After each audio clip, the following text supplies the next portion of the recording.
to another episode of Boring History. My name is Angela and today we're going to be talking about reindeer.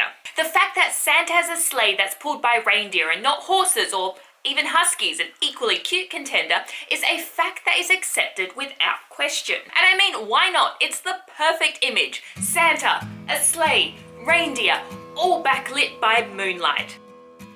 So today we're going to be having a look at where exactly this idea that Santa has reindeer comes from. Also, if you watch until the very end, I'll have a fun little trivia fact for you regarding reindeer that you may just find useful at any Christmas-themed quiz nights. Okay, so let's begin. Nowadays, Santa has 8, or I guess you could say 9 reindeer if we include Rudolph, that pull his sleigh. But we all know back in the day, people were a lot harder working, and this included reindeer, because Santa actually only started off with one reindeer to pull his sleigh. And we find the first mention of Santa and his lonesome reindeer in a poem called Old Santa Claus with Much Delight, which was first published in 1821. And this poem included a verse which said, "Old Santa Claus with much delight, his reindeer drives this frosty night, over chimney tops with tracks of snow to bring his yearly gifts to you." Take note that the poem says reindeer and not reindeers. And aside from Santa only having one reindeer, this poem actually has a few discrepancies regarding how we view Santa today. The most obvious of these would be the fact that Santa was a rather trim, or dare I say fit man, who wore a green and not a red suit. But anyway, 2 years later we get Moore's poem, which becomes known as A Night Before Christmas, and which I briefly mentioned in last week's video about the origin of Christmas stockings. And in this poem, Moore gives us the name of 8 reindeer that are pulling Santa's sleigh, meaning within 2 years, Santa has recruited 7 more helpers. Which I mean is fair enough, because expecting a single reindeer to fly around the entire world in a single night is a bit unrealistic. Now, the names of these 8 reindeer were Dasher and Dancer and Prancer and Vixen, Comet and Cupid, Dunder and Blixen. And no, for once I did not stuff up my pronunciation. The last 2 reindeer were actually originally called Dunder and Blixen instead of Donner and Blitzen. Now there's a bit of confusion, or some would call it controversy, regarding these 2 names. And it's mostly because it can be linked to the whole Clement Clark Moore was not the true author of A Visit from St. Nicholas, which was the original name for "'Twas a Night Before Christmas." And the controversy is that perhaps the true author was a man of Dutch descent by the name of Henry Livingston. Livingston, I presume? Where's that from? Anyway, back on topic. And the reason that the names Dunder and Blixen are taken as potential evidence that Henry Livingston with his Dutch roots may have actually been the author is that the words Dunder and Blixen are actually Dutch for thunder and lightning. Moore didn't have any Dutch blood in him, didn't know any Dutch,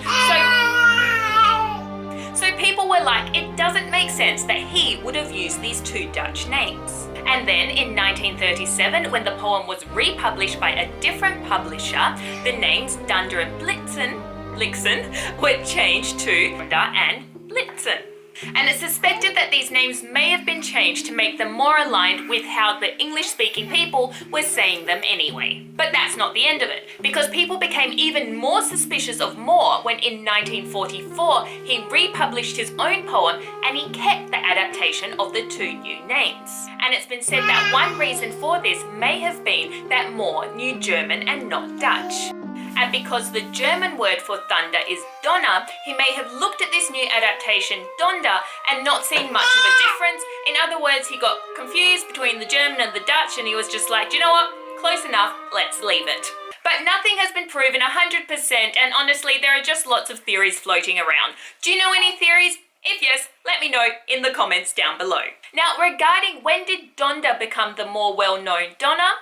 Well, it's not exactly known. In 1949, we get the song Rudolph the Red-Nosed Reindeer, and this song mentions Donner, but this is by no means the earliest mention of Donner instead of Donder. And just in case there are any hardcore Rudolph fans out there, the song was actually based on a story a story that had been written in 1939. The story and Song of Rudolph is actually quite a nice little family affair because the guy who published the song Rudolph the Red-Nosed Reindeer, Johnny Marks, was actually basing it on a story that his brother-in-law had written a few years earlier. And the initial story of Rudolph had actually been commissioned by Montgomery Ward department stores as a marketing ploy. But of course it was the song and not really the story which solidified Rudolph's position as one of Santa's official reindeer. But anyway, back to the point I was trying to make. The song Rudolph the Red-Nosed Reindeer was by no means the first version of Donna that we see in publication. So for example, there was a newspaper in 1906 which, when it published a version of Moore's poem, it also already used the name Donna. But of course, we all know the real reason the names change is because some reindeer retired and passed down the torch to their young offspring. And that just about covers the origin of Santa's reindeer. But as promised, I do have one last fun fact or piece of trivia for you before you go. Did you know that Santa's reindeer should actually all be female? Because anybody who has seen Santa's sleigh with his reindeer knows that all of his reindeer have their antlers. And male reindeer actually shed their antlers before Christmas, meaning that the only way Santa's reindeer can still have their antlers is if they're female, or, of course, if time works differently on the North Pole, which is also entirely possible. And that's it for today's video. If you're a fan of Christmas traditions, I've actually found a really cute little book that I'll put down in the description box for you to have a look at below. Aside from that, thank you so much for joining me. I hope you'll consider subscribing because I look forward to sharing even more boring history with you in the future. Oh, and if you're still confused about my explanation regarding the names, I've put an article down below that explains it much more eloquently than I do.